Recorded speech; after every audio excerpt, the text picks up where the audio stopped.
Subscribe कीजिए, bell icon दबाइए। Video पसंद आए तो लाइक कीजिए, शेयर कीजिए। अपने आप कांपने लगेगी। अगर ये भूकंप आते हैं तो जिन शहरों में बड़ी बड़ी कोठियां बनी हैं उनका बहुत बड़ा नुकसान हो सकता। जहां 50 मंजिला 70 मंजिला, बम्बई में आप जाओ तो 100 मंजिला कोठी बनी है और भूकंप 1 मिनट का खेल है। कभी कभी आधा मिनट में ही भूकंप तहस नहस कर देता। अगर आदमी 50 मंजिला ऊपर कोठी से लिफ्ट से मशीन से भी उतरना चाहे, आधा मिनट में कोई नहीं उतर सकता। और सब लोग एक ही साथ उतरना चाहेंगे तो कितने लोग तो दबकर मर जाएंगे।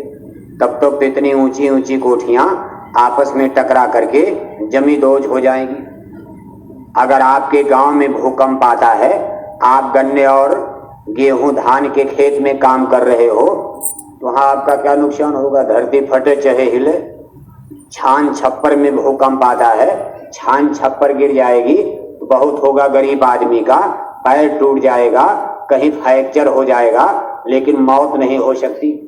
लेकिन भूकंप में अगर बड़ी बड़ी कोठी हवेली गिरती है, उसमें कोई जिंदा बचने की संभावना नहीं बचती है। ईश्वर भगवान बचा ले अपनी कृपा से, वो तो बात अलग, बच जाते। ऐसा नहीं कि सब मरी जाएंगे। अभी दुनिया खत्म होने का कोई संकेत रामायण गीता या सभी संतों महात्माओं के जितने स्पिरिचुअल लिटरेचर आध्यात्मिक ग्रंथ किताबें लिखी गई हैं, सब में भविष्यवाणियां की गई हैं। महात्मा सूरदास ने भी भविष्यवाणी किया है। संत रविदास जी ने आज के 600 वर्ष पहले अपने रविदास रामायण में भविष्यवाणी किया है। कबीर साहब ने भी भविष्यवाणी किया है। रामायण में भी भविष्यवाणी की गई है। 5000 साल पहले श्रीमद् भागवत गीता में भी भविष्यवाणी की गई है। विष्णु पुराण में भी भविष्यवाणी है। तमाम ग्रंथों में भविष्यवाणी है। लेकिन दुनिया अभी खत्म हो जाएगी, ऐसी भविष्यवाणी कहीं नहीं है। इसलिए गुरु महाराज की भी भविष्यवाणी, जो कुछ आप पढ़ रहे हो और लोगों को बांट रहे हो, उसमें भी दुनिया के खत्म होने की कोई भविष्यवाणी नहीं है। बस इतना ही सब संकेत दे रही है सभी महात्माओं की भविष्यवाणियां कि दुनिया में प्रलय का दृश्य, बड़ा विनाशकारी दृश्य, रक्त रंजित दृश्य आगे आने वाला है, जिसमें दुनिया की आबादी घटकर कहीं कहीं 1/3 और कहीं कहीं आधी हो सकती। आधी, किसी गांव में आधी हो गई और किसी गांव में 1/3 हो गई। जैसे किसी गांव में 100 आदमी रहते हैं तो वहां 50 बचे, और 1/3 का मतलब किसी गांव में 100 आदमी हैं तो 33 बच गए और 66-67 लोग काल कवलित हो गए। इन भविष्यवाणियों का संकेत गुरु महाराज के सत्संग में भी मिलता। गुरु महाराज कहा करते थे कि लाशें पड़ी सड़े घर घर में, उठाने वाले मिलेंगे नियार, जमाना बदलेगा। कहें जय गुरुदेव पुकार, जमाना बदलेगा। सुनते जाना सभी नर नार, जमाना बदलेगा। कहें जय गुरुदेव पुकार, जमाना बदलेगा। और इस जमाने को बदलने में केवल आपके प्रचार की बात नहीं, गुरु महाराज ने अंतिम समय में जरूर कहा था कि मेरे शाकाहारी सदाचारी, मानव धर्म का प्रचार प्रसार फैलाओ, इतना तेज गति से, इतनी तेज रफ्तार से आप करना कि जमाना पलटा खा जाए। ऐसा नहीं है कि केवल आपके प्रचार के बल पर इस खलीलाबाद जिले में हिंदू मुसलमान इस सत्य धर्म को, शाकाहारी धर्म को, सदाचारी धर्म को, इस मानव धर्म को हिंदू मुसलमान, क्षत्रिय ब्राह्मण, यादव हरिजन, ये पढ़े लिखे इंटेलेक्चुअल, इंजीनियर, डॉक्टर इतनी आसानी से मान जाएंगे। इनके मनाने की अगली प्रक्रिया में गुरु महाराज ने ये संकेत किया है। कैसे ये मानेंगे? एक तो आपका प्रचार चलता रहेगा और उसी बीच में घटना घटेगी। प्रचार आपका बंद नहीं होगा, प्रचार आप करते रहोगे और उसी समय घटनाएं घटेगी। घटनाएं किस तरह की घटेगी? कहा वर्षा सूखा पड़े अकाल, जय गुरुदेव की वाणी है। कहा वर्षा, अति वर्षा। अकाल का मतलब होता है अन्न की कमी की स्थिति को अकाल कहा जाता। जैसे गेहूं चावल, फल फूल अनाज सब्जी की खाने पीने की कमी होने लगे, आदमी के पेट की भूख ये ज्वाला अग्नि बन करके और जो मिले उसी पर टूट पड़े। इसको अकाल स्थिति कहा जाता है। ये अकाल अवस्था दो तरह से आती, एक को कहते हैं अतिवृष्टि, एक को कहते हैं अनावृष्टि। अतिवृष्टि का मतलब आपके खलीलाबाद में इतना पानी एक बार बरसना शुरू किया, एक हफ्ते लगातार बरसता रहा और जिस गांव में कभी बाढ़ नहीं आई उस गांव में घुटने भर पानी छा गया।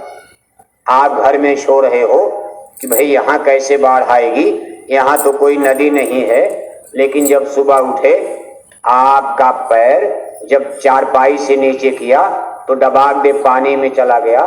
इसको कहते हैं अतिवृष्टि। ये बाढ़, ऐसी बाढ़ का संकेत गुरु महाराज ने किया है कि भयंकर बाढ़ का प्रकोप, किसानों की सारी फसलें देखते देखते पानी में गल जाएंगी। जब सारी फसलें गल जाएंगी तो फिर अनाज की कमी हो जाएगी। दूसरी अकाल की स्थिति बनती है, इसको अनावृष्टि कहते। एक एक महीना, दो दो महीना बीत गया, पूरा सावन बीत गया, पूरा भादों बीत गया, एक बूंद पानी नहीं गिरा और किसानों की फसलें खेतों में देखते देखते सूख गई।